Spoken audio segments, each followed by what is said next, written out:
اور بیوروکریٹس کو بھی جاتے ہیں رشوت کے طور پہ، اور یہ پھر اپنی مرضی سے قیمتیں بڑھاتے چلے جاتے ہیں، اور جرمانہ دے کے آپ نے اپنے لاکھوں اربوں ڈالر اپنے بچا لیتے ہیں۔ تو آج تک کوئی ایسا مرد حر پیدا نہیں ہوا پاکستان میں جو ان تمام کمپنیوں سے پوچھتا کہ آپ نے جو وعدہ کیا ہوا ہے ٹرانسفر آف ٹیکنالوجی کا، وہ پورا کیوں نہیں کیا؟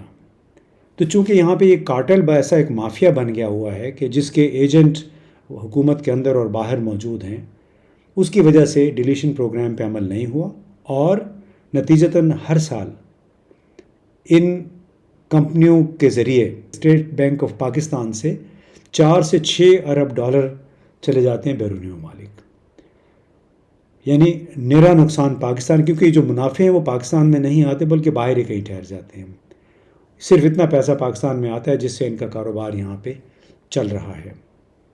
اب اس حوالے سے ایک اور دلچسپ آپ کو اسٹیٹسٹکس بتاؤں کہ ادارہ شماریات پاکستان کے مطابق ملک میں رجسٹرڈ گاڑیوں کی تعداد کوئی 2 کروڑ اور 36 لاکھ ہے۔ ان میں 20,000 غالباً گاڑیاں بھی ایسی نہیں ہیں جو مکمل طور پہ یہاں پہ تیار ہوئی ہوں۔ اب اندازہ لگائیے کہ 2 کروڑ 36 لاکھ گاڑیوں کے حوالے سے آپ دیکھیں کہ وہاں اس میں ہر گاڑی میں 5 ٹائر ہیں، 4 ایکٹیو ٹائر ہیں اور 1 اس کی سٹپنی ہے، یعنی 11 کروڑ 80 لاکھ کے قریب ٹائر جو اس وقت گھوم رہے ہیں پاکستان کی سڑکوں پہ۔ اور اس میں غالب اکثریت کہاں سے ہے؟ کوریا سے، جاپان سے، تھائی لینڈ سے، یعنی سوا ایک کمپنی ہے جو کہ یہاں کا ٹائر بناتی ہے اور اسی کی اجارہ داری ہے۔ تو اندازہ لگائیے کہ چاہے چھوٹی گاڑی ہے چاہے بڑی گاڑی ہے، ٹائر بھی اس کے باہر سے آ رہے ہیں۔ تو ان کمپنیوں نے پاکستان کی حکومتوں کو اس طرح بے وقوف بنائے رکھا، بلکہ دھوکہ دے رہے ہیں چند بیوروکریٹس کے ساتھ مل کے، اور اس کے نتیجے میں پاکستان کے 4 سے 6 ارب ڈالر سالانہ خرچ ہو جاتے ہیں۔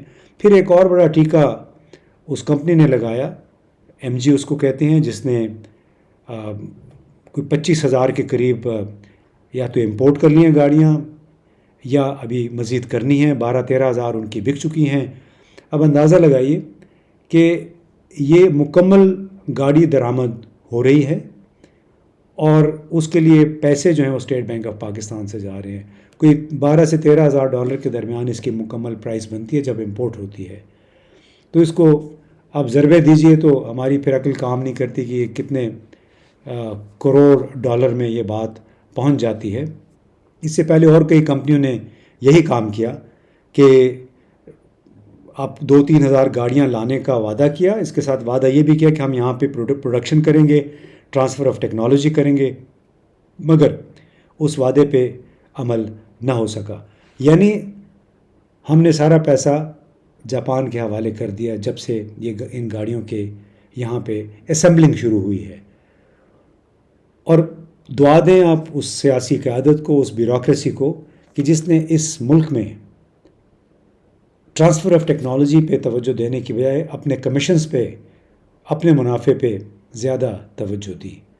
اور اس طرح ہم نے اس پاکستان میں ایک ایسا کلچر پروموٹ کیا ہے کہ آپ منگواتے رہیں، چیزیں درآمد کرتے رہیں۔ اسی وجہ سے اس وقت ہمارے درآمدات جو ہیں وہ برآمدات سے تقریباً 2 گنا ہو گئی ہیں۔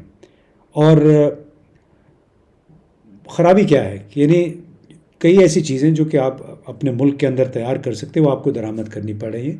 تو اس لحاظ سے میں یہ کہتا ہوں کہ یہ بھی ایک رستہ زخم ہے، ایک ناسور، ایک دیمک ہے آٹو موبائل سیکٹر، جو پاکستان کے پریشس انتہائی اہم مالی ذرائع کو چوس رہا ہے، لیکن آج تک کبھی کسی نے اس پہ توجہ نہیں دی۔ کاش کہ کوئی ایسا مرد ہو رہا ہے جو ان سے پوچھے کہ آپ سالانہ جو 2-2.5 لاکھ گاڑیاں بنتی ہیں یہاں پہ، اس کے لیے مکمل طور پہ کتنی بن رہی ہیں اور کیوں نہیں بن رہی ہیں، اور پھر مکمل طور پہ اس پہ کون اس پہ پابندی اور جرمانے لگائے گا، کیونکہ سرمایہ یہ آپ کا ہے، یہ پاکستان کا ہے، اور اس پہ پل پھول رہے ہیں ہمارے بیوروکریٹ اور یہ کمپنیاں. بلکہ دوستو ایک اور اہم سوال جو پاکستان کی انعطاف پذیر معیشت اس لحاظ سے کہ یہاں پہ ٹرانسفر آف ٹیکنالوجی کی بجائے ہم نے کنزیومرزم کو زیادہ فروغ دیا ہے. ایک کسی دردمند صاحب نے واٹس ایپ گروپ پہ ایک پوسٹ کی تھی، میں نے کچھ اعداد و شمار وہاں سے بھی لیے، تو اس میں انہوں نے بڑے دردمندانہ انداز میں یہ لکھا کہ سرمایہ کار سے نفرت کرنا ہمارا کلچر کیوں بنا، سرمایہ کار کے لیے ون ونڈو آپریشن کی سہولت کیوں نہ دی جا سکی، کیسے یہ لوگ ایک کے بعد دوسرے دفتر میں ذلیل ہوتے رہے، یعنی سرمایہ کار، اور ایک کے بعد دوسرے محکمے کے ہاتھوں ہراساں کیے جاتے رہے، کیسے بیوروکریسی نے سرمایہ دار کو یہاں سے بھگایا، کیسے یہاں خوف کا ماحول پیدا کیا گیا. موبائل، یہ صاحب لکھتے ہیں کہ یہاں ہر بندے کے ہاتھ میں ہے، لیکن کیا کوئی موبائل پاکستان میں بھی تیار ہو رہا ہے؟ یہی حالت لیپ ٹاپ کی ہے. یعنی بنیادی استعمال، روزمرہ استعمال کی اب بنیادی چیزیں ہیں.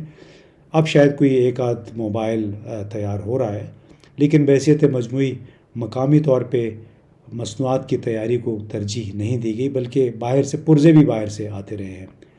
اب یہ بھی ان صاحب نے لکھا کہ پاکستان میں اس سیاسی کلچر اور اس رعونت کی ماری کرپٹ بیوروکریسی کے ہوتے ہوئے کوئی پاگل ہے جو سرمایہ کاری کرے گا. یہ مسلسل سیاسی عدم استحکام اور غیر یقینی ہے. حکومت بنتی بعد میں ہے، اس کے جانے کی تاریخیں دینے والے پہلے آ جاتے ہیں. میڈیا ماشاءاللہ انتشار فکر اور ہیجان کو فروغ دے رہا ہے. سیاسی عدم استحکام کے ماحول میں سرمایہ کاری کیسے ہوگی؟ یہاں خوف ہو، جہاں مطلب خوف ہو وہاں سے سرمایہ سب سے پہلے بھاگتا ہے. اور سب سے بڑی بات جو کہ بار بار ہم کہتے بھی رہے ہیں، اس ملک کا شاید کرپٹ ترین ادارہ ہے فیڈرل بورڈ آف ریونیو، اور یہاں پہ جو محصولاتی نظام ہے وہ اس طرح کے نئے سرمایہ کار کو ڈرا دیتا ہے. کوئی مستقل محصولاتی پالیسی نہیں ہے. ہر 6 مہینے کے بعد، سال کے بعد ٹیکس پالیسی تبدیل ہو جاتی ہے. کئی سفیروں سے ہماری ملاقاتیں ہوئی تو وہ بار بار وہی کہتے تھے کہ جب تک اس ملک میں ایک مستقل 10 سال کے لیے ٹیکس پالیسی نہیں آئے گی، اس وقت تک یہاں کوئی سرمایہ کار نہیں آئے گا. اور یہی وجہ ہے کہ پاکستان میں اکثر جو سرمایہ کار اس وقت موجود ہیں ان کی بڑی اکثریت تو خیر چائنیز آ گئے ہیں، لیکن اس سے پہلے بہت بڑی تعداد تھی، جرمن کمپنیاں تھیں، برٹش کمپنیاں تھیں. آہستہ آہستہ سب یہاں سے چلے گئے ہیں. ان کی جگہ مقامی کمپنیوں نے، چینی کمپنیوں نے لے لی ہے. اور اس کی بنیادی وجہ یہ ہے کہ یہاں پہ کوئی مستقل ٹیکس پالیسی نہیں ہے، اور ایف بی آر والے اپنے اہداف پورے کرنے کے لیے وقتاً فوقتاً ٹیکسوں کی مد میں اضافہ کرتے ہیں، جس کی وجہ سے خود مجھے کئی سفیروں نے مثالیں بتائیں کہ یہاں 3-4 ہزار نوکریاں پیدا کرنے والے منصوبے لائے گئے، لیکن فیڈرل بورڈ آف ریونیو نے اور ہمارے وزارت خزانہ کے حکام نے ایسی ان کے خلاف سامنے شرائط رکھی کہ انہوں نے کہا کہ ہم کسی ایسی جگہ پہ کیوں نہ چلے جائیں، دبئی کیوں نہ چلے جائیں، جہاں پہ آپ کو فری انڈسٹریل زون یا فری اکنامک زون دیا جاتا ہے. آپ بس ایک دفعہ وہاں پیسے لگا لیں، پھر 10 سال تک آپ کو کوئی نہیں پوچھتا. واقعی وہاں پہ ون ونڈو آپریشن ہوتا ہے. یہاں پہ جو ایک ونڈو کا کہا جاتا ہے اس میں کوئی 50 ونڈوز اور ہوتی ہیں جس میں لوگوں کو ہراساں کیا جاتا ہے، چکر لگوائے جاتے ہیں، اور بالآخر اکثر لوگ یہاں سے بھاگنے پہ پھر مجبور ہو جاتے ہیں.